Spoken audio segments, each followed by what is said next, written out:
राधे राधे दोस्तों। बैरागी बने तो तन छूटे, सन्यासी बने तो जग छूटे, शिव भक्त बने तो सब संसार छूटे। ये महाकाल की कहानी है।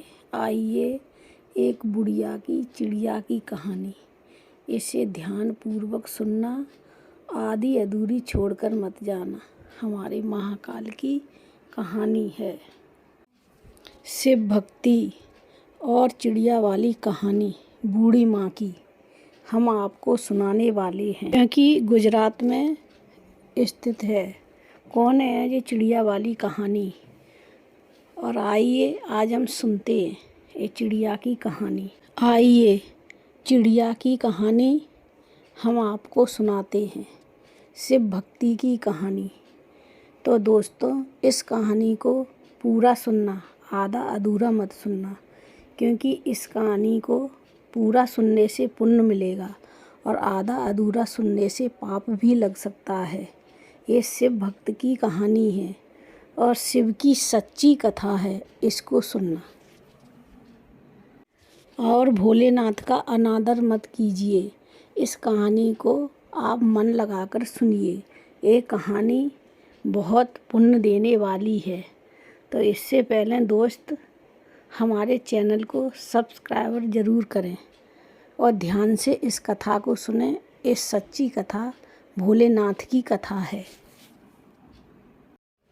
तो दोस्तों, बनारस का विश्वनाथ मंदिर, काशी का विश्वनाथ मंदिर, हम इस कहानी को सुनाते हुए आपको दर्शन कराएंगे।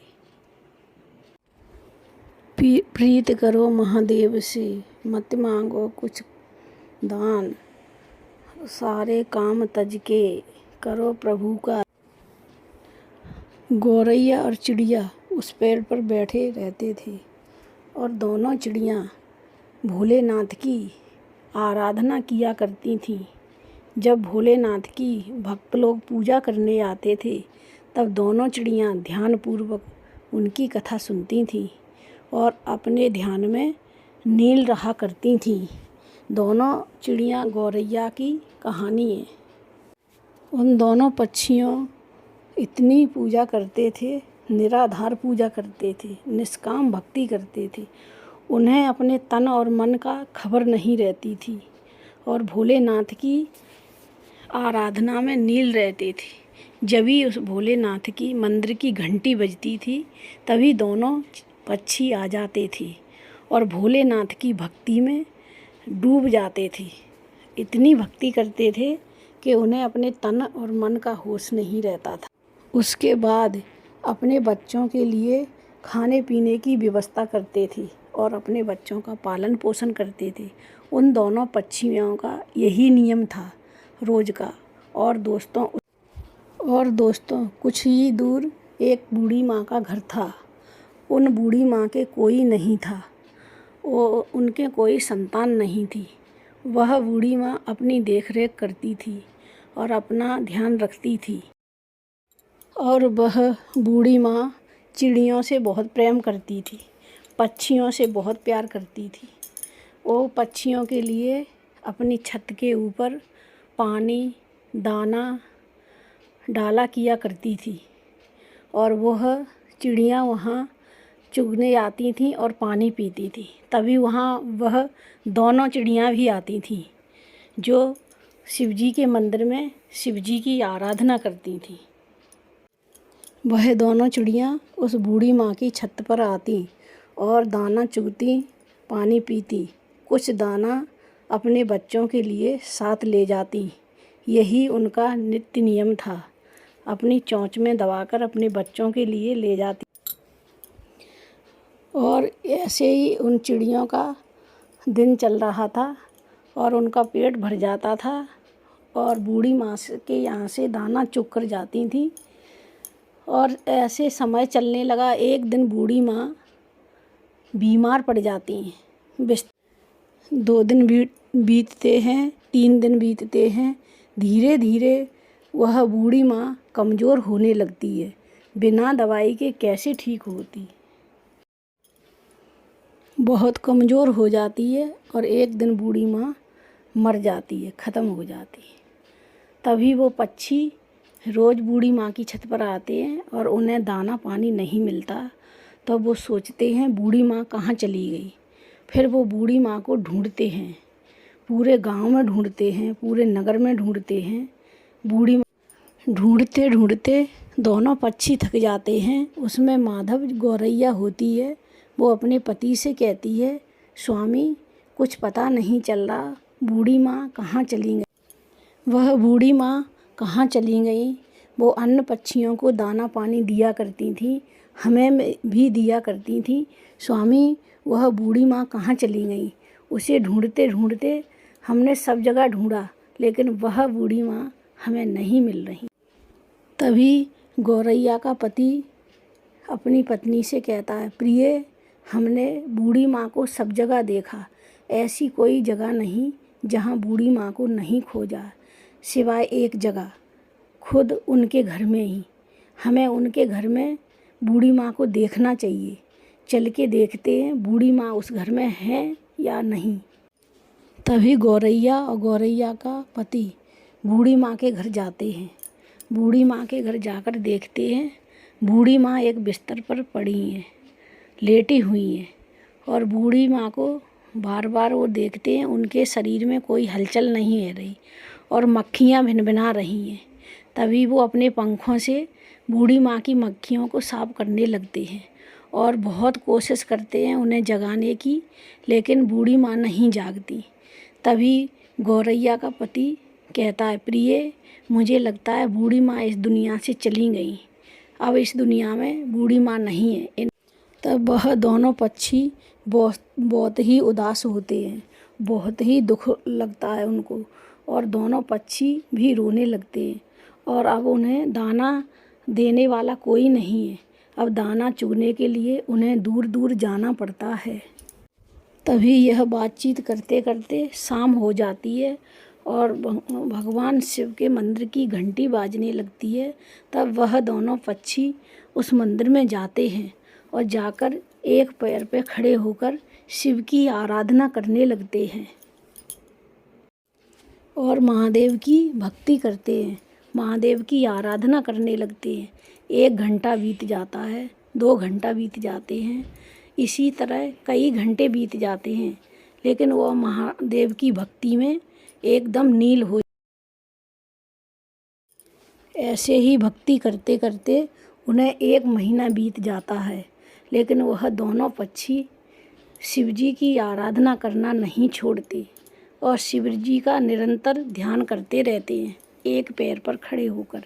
तभी उन दोनों पक्षियों की भक्ति देखकर शिवजी प्रसन्न हो जाते हैं और प्रसन्न होकर उन दोनों पक्षियों को दर्शन देते।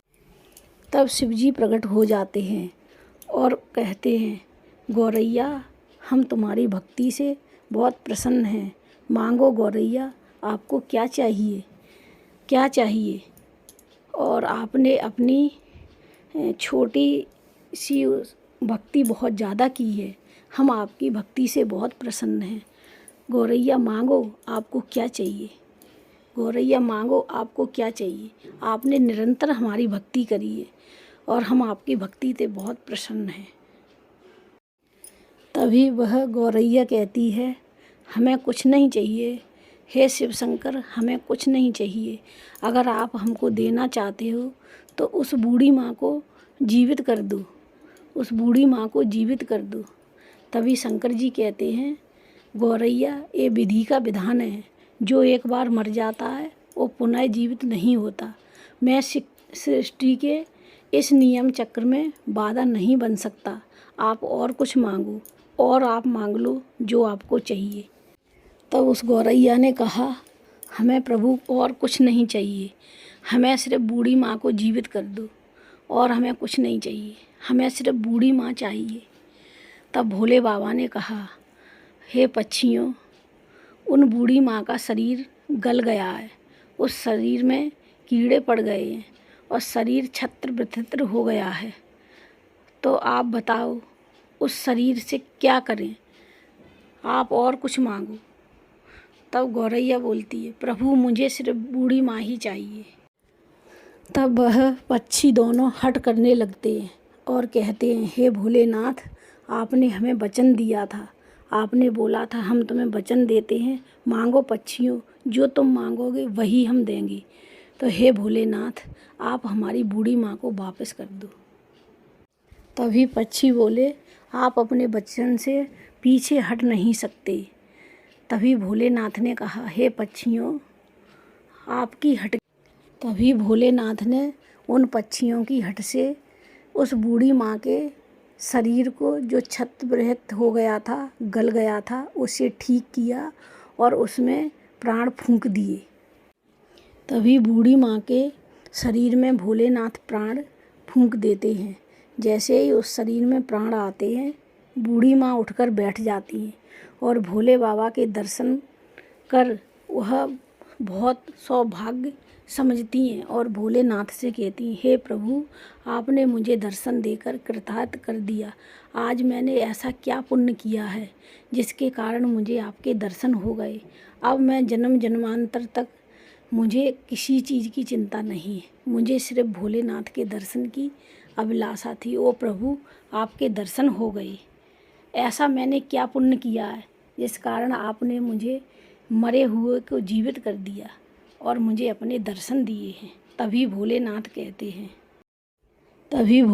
कहते हैं, हे बूढ़ी माँ, मैंने तुम्हारी भक्ति से तुम्हें जीवित नहीं किया है, मैंने उन दोनों पक्षियों की भक्ति से तुम्हें जीवित किया है। उन्होंने निरंतर मेरी आराधना एक पैर पर खड़े होकर की है और बिना खाए पिए भूखे प्यासे रहकर निरंतर मेरी आराधना की है। मैं दोनों पक्षियों की भक्ति देखकर भावविभोर हो गया और प्रकट हुआ। तब दोनों पक्षियों ने कहा, मैंने उनसे कहा मांग लो। तब पक्षियों ने कहा, मुझे कुछ नहीं चाहिए, मुझे तो बूढ़ी माँ। तभी बूढ़ी माँ ने भोलेनाथ से कहा, वह पक्षी कौन है? तब भोलेनाथ कहते हैं, वो कोई और पक्षी नहीं है, तुम्हारी छत पर दाना चुगने आते हैं और पानी पीने, गौरैया और उसके पति हैं। तभी भोलेनाथ वहाँ से ये सब बताकर अंतर्ध्यान हो जाते हैं। तभी वह बूढ़ी माँ अपनी छत पर फिर से दाना डालने लगी और पानी रखने लगी। तभी वे गौरैया पक्षी उसकी छत पर दाना चुगने और पानी पीने आते हैं। तभी वो बूढ़ी माँ उन दोनों पक्षियों के पास जाती है छत पर और उनसे वो कहती है, हे दोनों पक्षियों, आपने हमारे लिए इतनी बड़ी आराधना की भोलेनाथ की और आपने हमें जीवन दान दिया है, तो मैं चाहती हूँ कि आप हमारे घर पर रहो, हमारे आँखों के आगे रहो, मैं आपको देखती रहूँ। तब वे दोनों पक्षी उनका प्रस्ताव मान लेते हैं और बूढ़ी माँ के घर पर आकर रहने लगते हैं। और दिन बीतने लगते हैं और वह बूढ़ी माँ की चर्चा गांव में फैलने लगती है, गांव से दूसरे गांव में फैलने लगती है। ऐसे करके उनकी चर्चा दूर दूर तक फैलने लगती है कि एक बूढ़ी माँ मरकर भी जीवित हो गई और उनके अंदर एक अनोखी शक्ति आ जाती। अब किसी को भी कोई दुख होता तो बूढ़ी माँ के पास आते और बूढ़ी माँ को आकर अपना दुख दर्द बताते। तभी बूढ़ी माँ भोलेनाथ के आशीर्वाद से बोल दिया करती थीं तो उनके दुख दूर हो जाते थे और वो ठीक हो जाते थे बीमारी से। तभी बूढ़ी माँ की चर्चा होने लगी। तभी वह बूढ़ी माँ का दूर दूर तक फैलने लगा। तभी बूढ़ी माँ के पास सभी अपना इलाज कराने आते, अपनी तकलीफ़ दूर कराने आते, अपना दुख दूर कराने आते और बूढ़ी माँ भोलेनाथ का नाम लेकर कह देती तो उनकी तकलीफ़ दूर हो जाती और बीमारी भी ठीक हो जाती। तभी बूढ़ी माँ बहुत दिन हो जाते हैं और सभी लोगों को ठीक करती हैं, फिर उसी घर में रहती हैं और उन्हीं चिड़ियों के साथ तभी वहाँ वो समाधि ले लेती हैं। वह समाधि गुजरात के शिव मंदिर के वहाँ है, और चिड़ियों के नाम से बूढ़ी माँ की समाधि है। वहाँ चिड़ियाँ और बूढ़ी माँ की समाधि, उस मंदिर पर गौरैया पक्षी का हमेशा जोड़ा देखने को मिलेगा जहाँ उस बूढ़ी माँ की समाधि है। और उस मंदिर में दूर दूर से लोग आते हैं। किसी के शरीर में कोई रोग रहता है या कोई भी बीमारी रहती है तो वहाँ जाकर उस मंदिर में पूजा करने से उसकी तकलीफ़ दूर हो जाती है, उसका रोग। एक गौरैया पक्षी ने अपनी अखंड भक्ति से उस बूढ़ी माँ को ठीक कर दिया और बूढ़ी माँ ठीक होकर लोगों की सहायता और मदद करने लगी, लोगों का दुख दूर करने लगी। तो दोस्तों, इस कहानी से हमें क्या सीख मिलती है कि किसी के भरोसे नहीं रहना चाहिए। अब वो दोनों पक्षी बुढ़िया के सहारे थे। बुढ़िया दाना पानी रखती थी तो वो चुगने आते थे, पानी पीने आते थे। जब वो बुढ़िया ख़त्म हो गई तब वो पक्षी दोनों तिलमिलाने लगे और कहाँ से पानी मिलेगा, कहाँ से दाना मिलेगा। तभी उन पक्षियों ने भोलेनाथ की अखंड आराधना करके उस बुढ़िया को तभी उन पक्षियों को दूर दराज से भोजन तलाशने की ज़रूरत नहीं थी, क्योंकि वो इतने आलसी हो गए कि उन्हें रखा रखाया भोजन मिल जाता था, जल मिल जाता था। इसलिए कहते हैं कि किसी के भरोसे नहीं रहना चाहिए। इसीलिए दोस्तों, कठिन परिस्थिति आने पर अपने आप को तैयार रखना चाहिए। हमें किसी के भरोसे नहीं रहना चाहिए। हमें आत्मनिर्भर बनना और हमें दोस्तों किसी के भरोसे नहीं रहना चाहिए और मन में यह सोचना चाहिए हमें निस्वार्थ उस भगवान की भक्ति करना चाहिए। भगवान की भक्ति करने से हमें आत्मबल मिलेगा और आत्मबल से हम कोई भी काम स्वतः कर सकते हैं। हम किसी पर आधारित नहीं रहेंगे। तो दोस्तों, ये भोले बाबा की निरंतर भक्ति का तो दोस्तों, मन में है श्रद्धा की ज़रूरत और भक्ति की ज़रूरत, जो उस गौरैया ने अखंड भक्ति भोलेनाथ की। तो करता करे न कर सके, शिव करे सो होय। 3 लोक 9 खंड में शिव से बड़ा न कोई होय। 3 लोक 9 खंड में शिव से बड़ा न कोई। तो दोस्तों, आपको हमारी कहानी ज़रूर पसंद आई होगी। पसंद आई हो तो आप कमेंट में लिखना मत भूलना। धन्यवाद दोस्तों।